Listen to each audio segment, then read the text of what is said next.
Let's bring you another story here where access to both prime and virgin land for housing have provided a perfect opportunity for investors in the sector. However, the increasing demand for proper urban housing to the ever-growing middle-class population in Kenya's capital, Nairobi, is proving a challenge for the authorities. Here is that special report.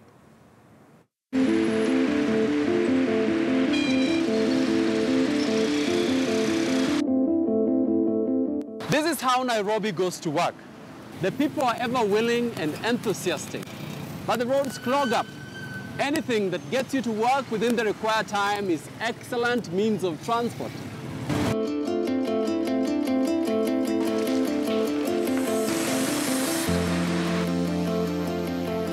East Africa's largest city is home to 3.5 million people and swelling.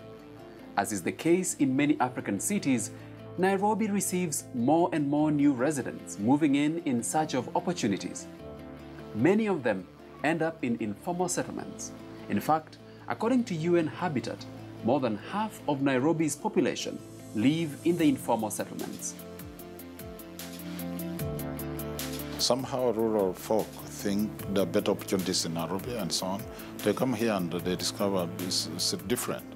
Then they end up on the streets as street families, or they then go to places that actually hardly resources, like the slums.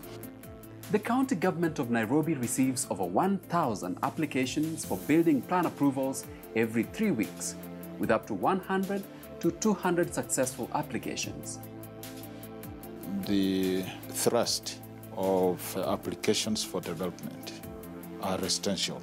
And that speaks to the absolute need of decent housing in Nairobi.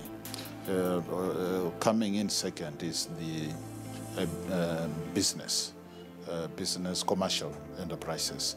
But upwards of 80% of development applications for approvals are around residents, a need for housing.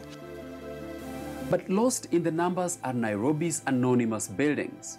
Anonymous in the sense that they do not exist in local authority records. The county government estimates that 6 in every 10 buildings you see in Nairobi are built without approval of relevant city authorities. For the county government of Nairobi, regulation is a major headache, even right at the heart of the central business district, where constructions like this one behind me have been halted by the National Construction Authority. But there are many other constructions across the city that escape the eyes of both the city authorities and the national regulator.